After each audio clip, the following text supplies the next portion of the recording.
ಬಾಲಿವುಡ್ನ ಮತ್ತೊಬ್ಬ ಹೀರೋ ಮೊದಲ ಬಾರಿಗೆ ಪ್ಯಾನ್ ಇಂಡಿಯಾ ಮಟ್ಟದಲ್ಲಿ ಸಿನಿಮಾ ಮಾಡೋದಕ್ಕೆ ಹೊರಟಿದ್ದಾರೆ. ಹಾಗಾದ್ರೆ ಅವರು ಯಾರು, ಯಾವ ಸಿನಿಮಾ ಮಾಡ್ತಿದ್ದಾರೆ ಎನ್ನುವ ಕುತೂಹಲನ ಹಾಗಿದ್ರೆ ಸ್ಟೋರಿ ನೋಡಿ. ಪ್ಯಾನ್ ಇಂಡಿಯಾ ಸಿನಿಮಾದಲ್ಲಿ ಶಿವಣ್ಣ, ಆರ್ ಚಂದ್ರು ನಿರ್ದೇಶನದ ಸಿನಿಮಾ. ಆಡು ಮುಟ್ಟದ ಸೊಪ್ಪಿಲ್ಲ, ಶಿವಣ್ಣ ಮಾಡದ ಪಾತ್ರ ಇಲ್ಲ. ಸ್ಯಾಂಡಲ್ವುಡ್ನ ಹ್ಯಾಟ್ರಿಕ್ ಹೀರೋ ಪ್ರೀತಿಯ ಶಿವಣ್ಣನ ಎನರ್ಜಿ ಬಗ್ಗೆ ಎಲ್ರಿಗೂ ಗೊತ್ತಿದೆ. ಶಿವಣ್ಣ ಇತ್ತೀಚೆಗೆ ಕನ್ನಡ ಅಷ್ಟೇ ಅಲ್ಲದೆ ತೆಲುಗು, ತಮಿಳು ಸಿನಿಮಾದಲ್ಲಿಯೂ ಬ್ಯುಸಿಯಾಗಿದ್ದಾರೆ. ಮಾಸ್ ಪ್ರೇಕ್ಷಕರ ಮನ ಗೆದ್ದ ಶಿವಣ್ಣ ತನ್ನ ಖದರ್ನ ಬೇರೆ ಭಾಷೆಯಲ್ಲೂ ತೋರುತ್ತಿದ್ದಾರೆ. ಸೌತ್ ಇಂಡಿಯಾದಲ್ಲಿ ಈಗಾಗಲೇ ತನ್ನ ಖದರ್ ತೋರಿರುವ ಶಿವಣ್ಣ ಈಗ ಬಾಲಿವುಡ್ಗೂ ಎಂಟ್ರಿ ಕೊಡುವಕ್ಕೆ ಸಜ್ಜಾಗಿದ್ದಾರೆ. ಆರ್ ಚಂದ್ರು ನಿರ್ದೇಶನದ ಇನ್ನೂ ಹೆಸರಿಡದ ಹೊಸ ಸಿನಿಮಾ ಮೂಲಕ ಶಿವಣ್ಣ ಬಾಲಿವುಡ್ ಪ್ರವೇಶಿಸಿದ್ದಾರೆ. ಸಿನಿಮಾನ ಕನ್ನಡ, ಹಿಂದಿಯಲ್ಲಿ ಏಕಕಾಲಕ್ಕೆ ಮಾಡೋದಕ್ಕೆ ಪ್ಲಾನ್ ಮಾಡಿದ್ದು ಆನಂದ್ ಪಂಡಿತ್ ಮೋಷನ್ ಪಿಕ್ಚರ್ಸ್ ಮತ್ತು ಆರ್ಸಿ ಸ್ಟುಡಿಯೋಸ್ ಅಡಿಯಲ್ಲಿ ನಿರ್ಮಾಣ ಆಗಲಿದೆ. ಜೊತೆಗೆ ಬಹುಭಾಷೆಗಳಲ್ಲಿಯೂ ಸಿನಿಮಾ ರಿಲೀಸ್ ಮಾಡೋದಕ್ಕೆ ಚಿತ್ರತಂಡ ಈಗಾಗಲೇ ಪ್ಲಾನ್ ಮಾಡಿದೆ.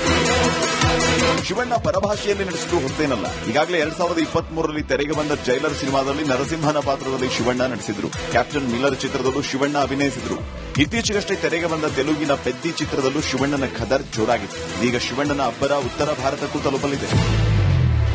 ಕಬ್ಜಾ ಚಿತ್ರದ ಬಳಿಕ ಹೊಸ ಪ್ರಾಜೆಕ್ಟ್ಗೆ ಆರ್ ಚಂದ್ರು ಕೈ ಹಾಕಿದ್ದು, ಕಬ್ಜಾಗಿಂತಲೂ ದೊಡ್ಡ ಮಟ್ಟದಲ್ಲಿ ಸಿನಿಮಾ ಮಾಡೋದಕ್ಕೆ ಆರ್ ಚಂದ್ರು ಹೊರಟಿದ್ದಾರೆ. ಕನ್ನಡ ಹಾಗೂ ಹಿಂದಿಯಲ್ಲಿ ಆರ್ ಚಂದ್ರು ನಿರ್ದೇಶಿಸುವ ಚಿತ್ರದಲ್ಲಿ ಶಿವರಾಜ್ ಕುಮಾರ್ ಹೀರೋ ಆಗಿ ನಟಿಸಲಿದ್ದಾರಂತೆ. ಆ ಮೂಲಕ ಇದೇ ಮೊದಲ ಬಾರಿಗೆ ಬಾಲಿವುಡ್ಗೆ ಹಾರಲಿದ್ದಾರೆ ಶಿವಣ್ಣ.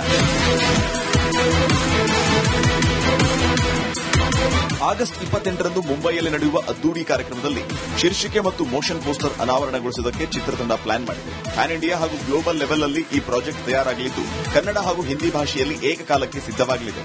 ತೆಲುಗು, ತಮಿಳು ಹಾಗೂ ಮಲಯಾಳಂ ಭಾಷೆಗಳಲ್ಲೂ ಈ ಚಿತ್ರ ರಿಲೀಸ್ ಆಗಲಿಕ್ಕಿದೆ. ಶಿವಣ್ಣ ಹೀರೋ ಆಗಿ ಅಭಿನಯಿಸಲಿರುವ ಈ ಚಿತ್ರದಲ್ಲಿ ತೆಲುಗು, ತಮಿಳು, ಮಲಯಾಳಂ ಹಾಗೂ ಹಿಂದಿಯ ಟಾಪ್ ಸ್ಟಾರ್ಸ್ ಕೂಡ ನಟಿಸಲಿದ್ದಾರೆ. ಶಿವಣ್ಣ ಸದ್ಯ ತಮಿಳಿನಲ್ಲಿ ರಜನಿಕಾಂತ್ ಅವರೊಂದಿಗೆ ಜೈಲರ್ 2 ಮತ್ತು ತೆಲುಗು ಚಿತ್ರ ಗುಮ್ಮಡಿ ನರಸಯ್ಯ ಸಿನಿಮಾದಲ್ಲಿ ನಟಿಸ್ತಾ ಇದ್ದಾರೆ. ಪವನ್ ಒಡೆಯರ್ ನಿರ್ದೇಶನದ ಬೇಲ್ ಕೂಡ ಬಿಡುಗಡೆಗೆ ಸಜ್ಜಾಗ್ತಾ ಇದೆ. ಒಟ್ಟಾರೆಯಾಗಿ ಶಿವಣ್ಣ ಕೂಡ ಬಾಲಿವುಡ್ಗೆ ಎಂಟ್ರಿ ಕೊಡ್ತಾ ಇದ್ದು, ಮೊದಲ ಬಾರಿಗೆ ಶಿವಣ್ಣ ಬಿ ಟೌನ್ ಅಂಗಳಕ್ಕೆ ಕಾಲಿಡ್ತಾ ಇದ್ದು ಫ್ಯಾನ್ಸ್ ಫುಲ್ ಖುಷಿಯಾಗಿದ್ದಾರೆ.